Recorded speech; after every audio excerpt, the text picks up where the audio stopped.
Nous croyons tous ce que les livres scolaires nous ont appris sur l'univers. Mais que faire lorsque nous sommes confrontés à des questions qui remettent en cause nos croyances les plus fondamentales?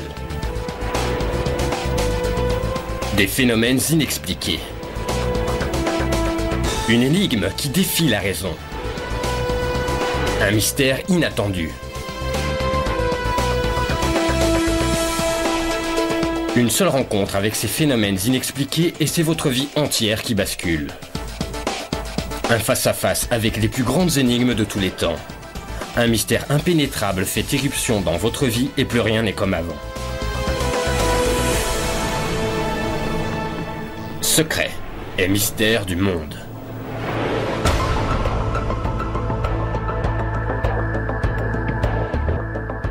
Parmi les secrets et mystères les mieux gardés au monde, qui nous fascinent depuis des générations, il y a l'affaire Roswell. Roswell, au Nouveau-Mexique, est une petite bourgade sans histoire à la limite d'un désert, jusqu'à la nuit du 2 juillet 1947. Cette nuit-là, plusieurs témoins affirment avoir été réveillés par des bruits étranges. Ils sont convaincus qu'une soucoupe volante s'est écrasée. Immédiatement, les forces armées ont pris le contrôle de la zone. Cependant, à la conférence de presse, ils ont déclaré que ce n'était qu'un ballon météorologique. Mais l'histoire du ballon n'aurait-elle pas servi à dissimuler un accident mettant en cause un vaisseau extraterrestre non identifié? S'agit-il d'une victime du crash de Roswell ou juste d'un canular bien ficelé? Qu'est-ce que cet éleveur, banal et terre-à-terre, a bien pu découvrir sur ces terres pour se voir soudain catapulté à la une de l'actualité mondiale? Et pourquoi ces événements restent à ce jour inexpliqués? Une soucoupe volante, une sorte de vaisseau spatial mystérieux, s'est-elle écrasée près de Roswell, au Nouveau-Mexique, en été 1947? Depuis plus de 50 ans, les enquêteurs ont été incapables de tomber d'accord sur ce qui s'est réellement passé à Roswell. Le gouvernement des États-Unis l'aurait-il récupéré et gardé secret durant toutes ces années? Et les occupants du vaisseau, pour peu qu'il y en ait eu, que leur est-il arrivé? Le gouvernement américain sait-il réellement ce qui est tombé du ciel cette nuit-là? Et même s'ils le savent, vont-ils l'admettre? Pourquoi, après plus de 50 ans, les spécialistes en ovni attachent-ils encore autant d'importance à la recherche de la vérité? Roswell ne devient réellement un mythe qu'à partir du milieu des années 70, et non dans les années 40 comme on le croit communément. Roswell ne ressemblait pas aux histoires d'ovnis habituelles, car il y avait quelque chose au sol. Quelque chose s'était écrasé. Il y avait des débris, et plus tard, on apprenait qu'il y avait aussi des corps. Les défenseurs, comme les détracteurs, ont ignoré une masse d'informations probantes qu'ils auraient pu obtenir simplement en recueillant des témoignages, en vérifiant les archives des journaux et en suivant l'histoire à travers le pays. C'était un grand événement dans l'histoire de l'humanité. Kevin Randle a consacré une bonne partie de sa vie à tenter de découvrir la vérité. Il a publié plusieurs études exhaustives sur les événements de Roswell. Comme tout bon mystère, l'histoire commence une nuit d'été sombre et orageuse, en 1947. D'après l'histoire qu'on raconte, Mac Brazel était le seul au ranch. C'était au début de l'été 1947. Il y avait de l'orage, il a soudain entendu un coup de tonnerre beaucoup plus fort que les autres, différent du tonnerre habituel. Il n'y a pas accordé plus d'importance que cela cette nuit-là. Le lendemain matin, il est allé voir quel champ avait été arrosé la veille parce qu'il voulait déplacer du bétail. Et alors qu'il inspectait les champs, il est tombé sur une vaste étendue recouverte de débris métalliques. Le capitaine Randle et bien d'autres ont affirmé que les débris découverts par Mac Brazel ne ressemblaient à rien que l'on puisse trouver sur Terre. Mac Brazel décida d'avertir les autorités. Il quitta le ranch pour se rendre dans la ville la plus proche, à quelques kilomètres de là, Roswell, Nouveau-Mexique. Le shérif de Roswell, à l'époque, se nommait George Wilcox. Sa petite fille, Barbara Duggar, se souvient de ce qui s'est passé. Dans les années 40, il y a eu un vaisseau spatial, une soucoupe volante comme on les appelait, qui s'est écrasée tout près de Roswell. Ma grand-mère raconte que mon grand-père se serait rendu sur les lieux. En s'approchant de l'endroit, il a aperçu une grande étendue de terre brûlée. Ensuite, ils ont vu des débris. En fait, il a vu des débris. Je ne sais pas s'il était tout seul ou non. Elle n'était pas avec lui, il y était allé tout seul. Je lui ai demandé en blaguant, « Est-ce qu'il a vu des petits martiens ?» Et elle m'a répondu, « Oui, il y en avait 4. D'après les rapports, le shérif aurait immédiatement averti la base militaire la plus proche, les informant de la présence de débris étranges dans un champ. À peine quelques instants plus tard, les officiers sont arrivés sur les lieux, impatients de voir de leurs propres yeux ce que le shérif leur avait décrit. Après tout, un champ plein de débris est une chose, mais de vrais extraterrestres, ça n'est une toute autre. La suite des événements constitue soit la plus grosse erreur, soit le plus gros mensonge dont l'armée se soit jamais servie pour garder le secret. Le lieutenant Jess Marcel, officier des renseignements de la 509e unité de bombardiers, a reçu l'ordre du colonel Blanchard d'aller inspecter les lieux en personne. Il a décrit une superficie d'une longueur d'environ 1 km sur 70 à 100 mètres de large, recouverte de débris métalliques. Il montra un de ces morceaux de débris au colonel Blanchard. Blanchard a donné l'ordre de diffuser un communiqué de presse disant que l'armée avait capturé une soucoupe volante. Il s'est adressé au lieutenant Walter Haute. Haute a rédigé, publié et diffusé le communiqué et l'a personnellement distribué aux divers organismes de presse à Roswell. Voici en gros ce que disait le texte du communiqué. Les nombreuses rumeurs concernant les soucoupes volantes sont devenues une réalité hier lorsque les services de renseignement de la 509e unité de la 8e division de l'armée de l'air à la base aérienne de Roswell est parvenu à entrer en possession d'une soucoupe grâce à la collaboration d'un propriétaire de ranch des environs. Il n'y avait toutefois aucune mention des extraterrestres que le shérif avait affirmé avoir vus. Était-ce un canular ou une conspiration? La grand-mère de Barbara Duggar craignait encore des représailles 40 ans après. Elle a dit « Je te raconte ça parce que quand c'est arrivé, la police militaire est venue au palais de justice, à la prison, et nous a dit à George et à moi que si nous parlions à qui que ce soit de l'incident, si nous disions quoi que ce soit, ils nous tueraient. Non seulement nous, mais aussi tout le reste de la famille. »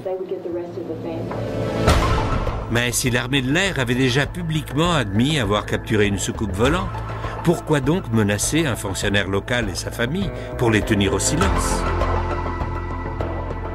Après avoir écumé pas moins de 19 archives, ça ne m'étonne pas qu'on ne trouve pas la moindre information sur Roswell. Le gouvernement sait s'y prendre lorsqu'il s'agit de garder des secrets.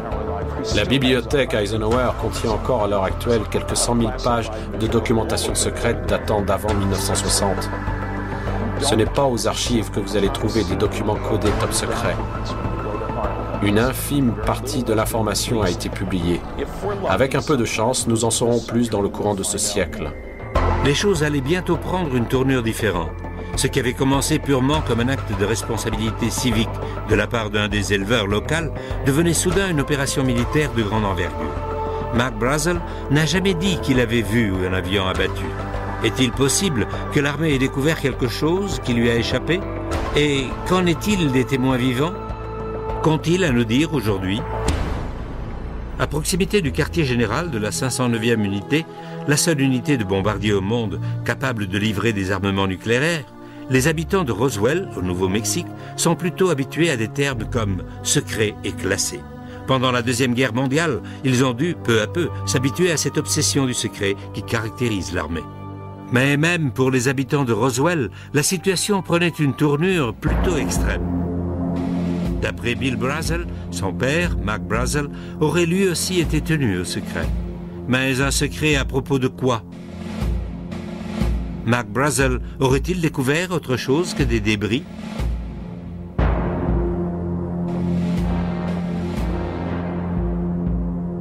C'est précisément à partir de là que l'affaire Roswell fait place à toute une série de faits mystérieux, qui finissent tôt ou tard par s'entrecroiser. Car si le colonel Blanchard a admis avoir saisi une soucoupe volante plus ou moins intacte, cela voudrait dire que quelque part, il y avait plus que les simples débris auxquels Mac Brazel faisait allusion.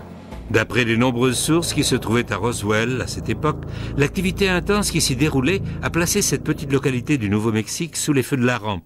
Mais ce qui s'est passé n'a fait qu'augmenter la confusion.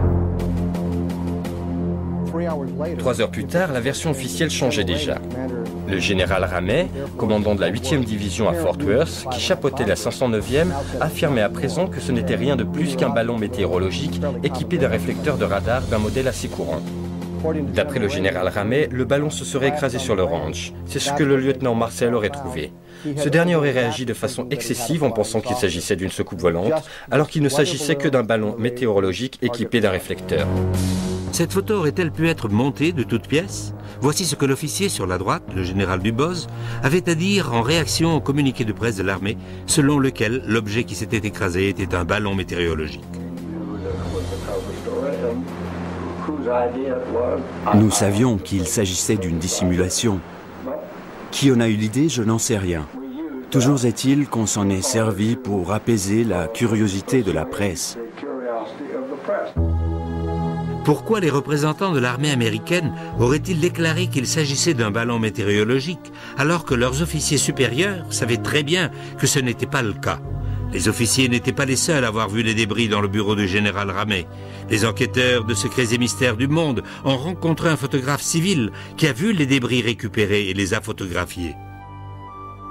Le 8 juillet 1947, je travaillais en tant que reporter pour le Fort Worth Star-Telegram. J'étais photographe de réserve. Un après-midi, le rédacteur de la rubrique locale m'a demandé de me rendre au bureau du général Ramey. Ils allaient ramener une soucoupe volante de Roswell et il fallait des photos. Ils m'ont dit « Grouille-toi, on n'a pas une seconde à perdre pour l'édition de la côte Est ». Je me suis donc rendu au bureau du général Ramey. Là, on m'a demandé de patienter. Le général devait arriver à tout moment. Cela m'a permis de disposer les débris au sol pour pouvoir prendre les meilleures photos possibles. Je me souviens que ça sentait fort le brûlé et que ça n'avait rien de photogénique. Alors, j'ai, tant bien que mal, essayé de disposer le tout en un ensemble plus ou moins cohérent. Et c'est à ce moment que le général est revenu. Il a tout de suite commencé à examiner le matériel. Sur ces photos, on peut apercevoir plusieurs paquets de matériel encore fermés. Tout n'avait pas encore été déballé. Lorsque le général s'est mis à examiner tout ça, je lui ai demandé « Qu'est-ce que c'est, général ?» Il m'a répondu « J'en ai pas la moindre idée. » Puis il s'est remis à la tâche en examinant chaque détail minutieusement. Quand je l'ai pris en photo, il avait un bout de papier en main qui ne cessait de remuer. On le voit en train de tripoter ce bout de papier dans les différentes photos. Finalement, dans la dernière photo, on le voit lire le message qu'il tenait en main. À partir de ce moment-là, à partir du moment où j'ai quitté les lieux, je suis resté la seule personne, le seul civil, le seul photographe, l'unique représentant des médias à m'être trouvé là. Et depuis lors, ce matériel n'a plus jamais été revu par personne et a été placé en lieu sûr. Vous me demandez pourquoi ce changement radical d'attitude? Je pense que c'est ce message remis au général à son retour dans son bureau qui a provoqué ce changement brusque. Au terme de 2 années de recherche, l'équipe chargée d'analyser les photos de Roswell, le groupe RPIT, a observé plusieurs aspects intéressants en rapport avec le fameux message de Ramey. Premièrement, il fait allusion aux victimes de l'accident acheminées à Fort Worth. Ensuite, le message parle de récupérer la soucoupe de Roswell. Troisièmement, il énumère les dispositions à prendre sur les lieux de l'accident à Roswell. Et enfin, il est question d'expliquer tout cela par la présence d'un ballon météorologique. Il se peut effectivement que Mac Brazel ait trouvé un ballon, mais le problème est que cela ne concorde pas avec tous les autres témoignages. Et puis, comment expliquer la présence de tous ces débris? L'incident de Roswell et tout ce qui l'entoure est incroyablement compliqué. Et sans une analyse horriblement minutieuse et détaillée comme celle à laquelle je viens de consacrer les 8 dernières années, il est pratiquement impossible de le comprendre. Et après toute cette recherche, je suis plus que jamais convaincu que le soi-disant mystère Roswell a été résolu une fois pour toutes. Ça n'avait absolument rien à voir avec une soucoupe qui se serait écrasée et sa récupération par l'armée. Le mystère aurait-il enfin été résolu? Non, pas exactement. Dans son livre intitulé « Au lendemain de Roswell », publié en 1997, le colonel Philippe Corso présente un point de vue radicalement différent. Corso a travaillé plusieurs années au Pentagone comme conseiller sous l'administration Eisenhower. C'est l'un des témoins les plus influents. Il y a quelque chose là-haut qui vole, et cela dépasse nos compétences technologiques. Nous n'avons rien qui puisse voler à 5 ou 6 000 km/h et déverrouiller une protection radar en si peu de temps. Jesse Marcel Jr., fils de l'officier, le premier à avoir examiné l'épave, a fait d'étonnantes révélations concernant les débris dont il se souvient de son enfance. Le commandant Marcel a ramené une partie du matériel chez lui pour le montrer à sa femme et à son fils. Il a ensuite ramené tout le matériel à la base aérienne de Roswell. Ce qui distinguait et différenciait ces pièces de toutes celles que j'avais pu voir auparavant, c'était une série d'inscriptions sur la structure de l'épave. La poutre en forme de I contenait une sorte d'écriture. Je me souviens avoir pensé que ça ressemblait à des hiéroglyphes, mais ce n'était pas vraiment des hiéroglyphes, mais plutôt des formes et symboles géométriques. Ces inscriptions ont suscité l'attention d'un grand nombre de chercheurs, et les efforts entrepris pour tenter de les déchiffrer ont produit des résultats mitigés. Une source amérindienne les traduit en « Les guerrières sont prêtes ». Une autre tentative de traduction, cette fois d'origine méditerranéenne, rapproche ces inscriptions du grec ancien. D'après cette source, le texte se traduirait en français par « liberté ». Il est néanmoins extrêmement difficile de tirer des conclusions d'un simple fragment de mots. Mais rien que l'idée qu'il puisse s'agir de mots a de quoi nous laisser perplexes. Pourquoi et comment une culture extraterrestre se servirait-elle de lettres grecques dans la construction de ces vaisseaux spatiaux?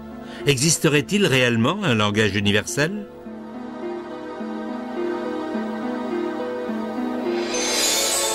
Roswell a été le point de mire dans l'histoire de l'humanité, car c'est dans le sud-est du Nouveau-Mexique qu'on a procédé aux premiers essais nucléaires. On y a testé une bombe, la toute première. C'est ici que nous avons procédé au lancement de fusées allemandes V2 et où nous avions notre meilleur radar. Tout visiteur extraterrestre pouvait facilement se rendre compte que c'est ici que se trouvait toute la technologie à même d'emmener l'homme dans l'espace. Ça valait certainement le détour. Ils ont eu un accident. Et pourtant, l'explication du ballon météo a failli mettre un point final à ce qu'on nomme encore aujourd'hui l'incident Roswell. Qui aurait pu croire qu'on était sur le point de faire des découvertes encore plus sensationnelles? Le récit d'un seul homme allait perpétuer le mythe Roswell. Cet homme, c'était Grady Barnett, un ingénieur civil qui résidait à Roswell à l'époque des faits. Barnett a confié à un ami, Van Malte, ce qu'il avait vu ce jour-là. Barnett m'a raconté que lorsqu'il revenait d'une de ses inspections sur le terrain, il s'est retrouvé face à une soucoupe volante qui venait de s'écraser et qu'il a vu 4 créatures par terre. 4 extraterrestres et un vaisseau spatial pratiquement intact. Le nombre d'extraterrestres coïncide avec les déclarations faites par le shérif George Wilcox.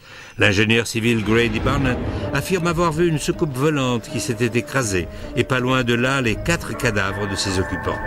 Pourrait-il s'agir du même appareil que celui que l'armée de l'air a plus tard affirmé avoir en sa possession? Et si la soucoupe volante de Grady Barnett était presque intacte, qu'est-ce qui expliquerait la présence de tous ces débris découverts par Mac Brazel? Et il y a autre chose. Barnett a dit que les créatures qu'il avait vues étaient toutes mortes. La version du shérif Wilcox était cependant légèrement différente. Grand-père a dit qu'ils avaient de grosses têtes et que les tenues qu'ils portaient étaient... C'est difficile à expliquer. C'était comme de la soie ou quelque chose comme ça. Je lui ai demandé si les petits êtres étaient vivants ou morts. Et elle m'a répondu, je crois que l'un d'eux était encore en vie. Les chercheurs ont avancé l'hypothèse de 2 vaisseaux, plutôt qu'un seul, avec chacun 4 membres d'équipage. Une hypothèse que certains spécialistes en OVNI voient comme la seule explication possible. Tous les témoignages concordent à dire que les débris étaient de très petite taille. S'ils proviennent effectivement d'un vaisseau, celui-ci a dû être complètement pulvérisé. D'après les informations originales recueillies des premières personnes impliquées, il ne fait pas de doute que la solution se trouvait à plusieurs kilomètres du ranch de Mac Brazel, beaucoup plus près de Roswell. Le vaisseau était fait d'un matériau hyper résistant. Il avait dû être percuté avec une force incroyable. Et qu'en est-il des matériaux récupérés au ranch de Mac Brazel? Certains témoins qui affirment avoir manipulé les débris déclarent n'avoir jamais vu une chose pareille de leur vie. Personne n'a jamais pu expliquer la composition des matériaux découverts dans ce champ. Il était impossible de découper cette tôle. Impossible de faire une entaille dans ce matériau qui ressemblait à du bois, ni de le brûler d'ailleurs. On avait affaire à un matériau qui n'avait rien à voir avec ce que l'on pouvait trouver en 1947. Est-il possible que les morceaux de débris retrouvés au ranch soient des matériaux naturels? Aurait-il par exemple pu provenir d'une météorite? Il est bien entendu qu'une météorite qui pénétrerait l'atmosphère le ferait à très grande vitesse. Et avec la force de résistance de l'atmosphère, elle finirait peu à peu par brûler.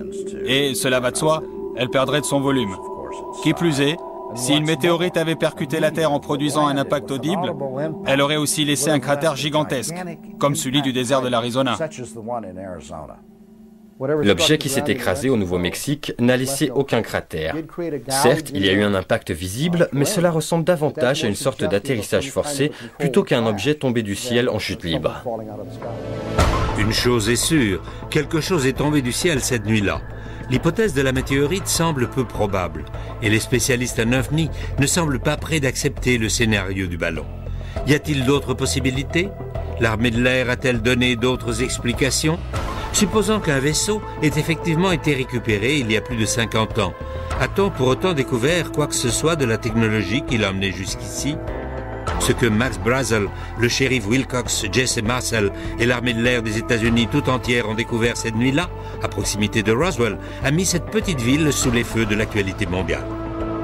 Chose que le gouvernement ne voyait pas d'un très bon œil, car la base aérienne de Roswell abritait à l'époque la seule unité au monde capable de produire des armements nucléaires.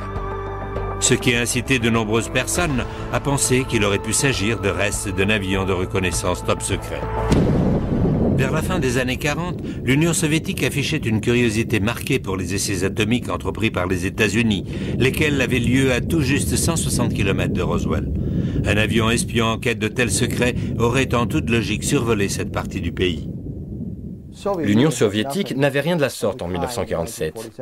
En recourant à la liberté d'information, nous avons vérifié les archives pour voir si un avion soviétique avait pénétré notre espace aérien en 1947. Et il n'y a absolument aucune indication d'une quelconque tentative soviétique de pénétrer l'espace aérien des États-Unis au cours de cette période. Les chercheurs spécialisés en ovni ont cependant découvert que l'Union soviétique s'intéressait de près à Roswell. George Knapp, reporter d'investigation, s'est rendu en ex-Union soviétique et a découvert que les Russes s'intéressaient de très près aux événements liés à Roswell en 1947. Et ils sont arrivés à des conclusions surprenantes. Nous avons rencontré un chercheur russe qui travaillait pour un certain Sergei Korolev, le père de la recherche russe sur les fusées. Et Korolev aurait confié à ce docteur les détails d'une rencontre avec Joseph Staline vers la fin des années 40. Staline s'intéressait beaucoup aux ovnis, et plus particulièrement à Roswell. À cette époque, la fin des années 40, Roswell regorgeait d'espions russes en raison du grand nombre de programmes militaires secrets en cours. Roswell a naturellement éveillé leur curiosité. Staline a mis tous les scientifiques et ses espions sur le coup, et la conclusion à laquelle ils sont arrivés était que l'affaire Roswell était bien réelle, que quelque chose s'était bel et bien écrasé, et que ce n'était ni un ballon, ni rien d'autre d'origine terrestre. Ils ne savaient pas exactement d'où ça venait, mais ils savaient que ce n'était ni à nous, ni à eux, et qu'il s'agissait de quelque chose d'une importance monumentale qui méritait d'être étudié. Il ne fait pas le moindre doute que les scientifiques et autres intérêts soviétiques ont depuis un certain temps déjà affiché un intérêt marqué pour les soucoupes volantes. Nous ignorons ce qu'il y avait dans ces fameuses boîtes secrètes, tout comme nous ignorons ce que le gouvernement des États-Unis nous cache. Avec tout l'argent que l'on a dépensé sur les satellites espions et autres systèmes de surveillance, nous disposons probablement de beaucoup plus d'informations que les Russes, car on a tout fait pour éviter d'abattre ces ovnis. Les Russes, quant à eux, se seraient apparemment efforcés d'en abattre le plus possible afin de les analyser, ce qui, à mon avis, n'a pas dû plaire aux extraterrestres. Ils ont donc mis la main sur un tas d'informations.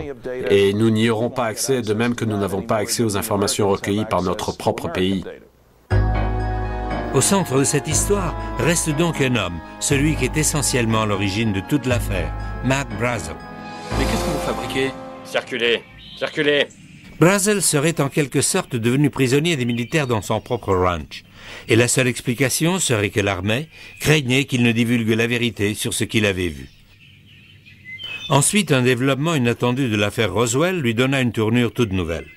Les enquêteurs affirment que Mac Brazel se serait échappé et serait allé tout droit chez des personnes auxquelles il savait qu'il pouvait faire confiance. Je le vois là. Par ici, vite.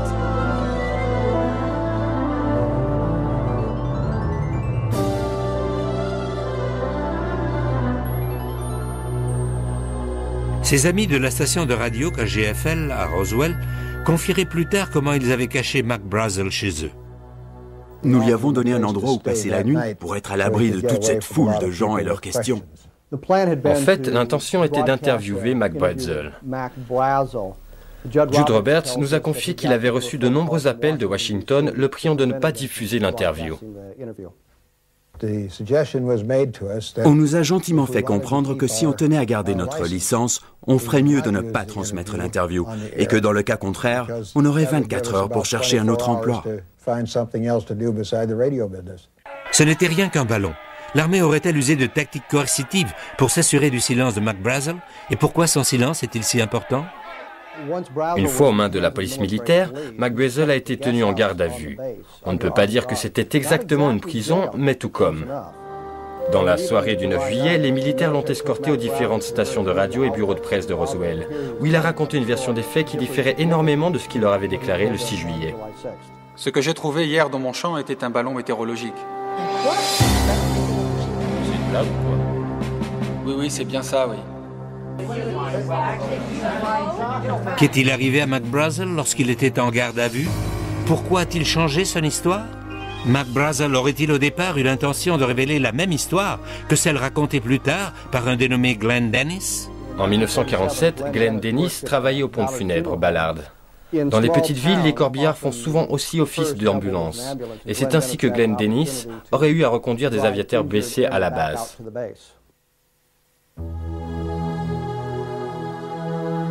Une fois à l'hôpital, il a accompagné les blessés en salle d'urgence. C'est alors qu'il a vu, en passant à côté des ambulances, que celles-ci contenaient une partie des débris récupérés du champ.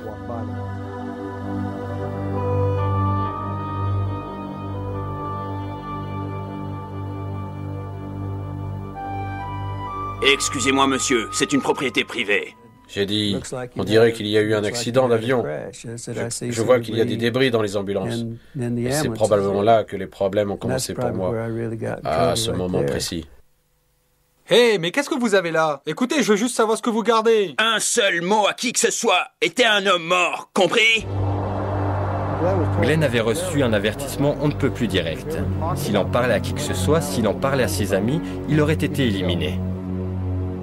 Mais la relation entre Glenn Dennis et l'affaire Roswell ne s'arrêtait pas là. Il en apprendrait bientôt beaucoup plus de sa petite amie, qui était infirmière à l'hôpital militaire. C'était une jeune sous-lieutenant, une femme profondément religieuse. Elle avait grandi au sein d'une famille catholique au sens strict du terme.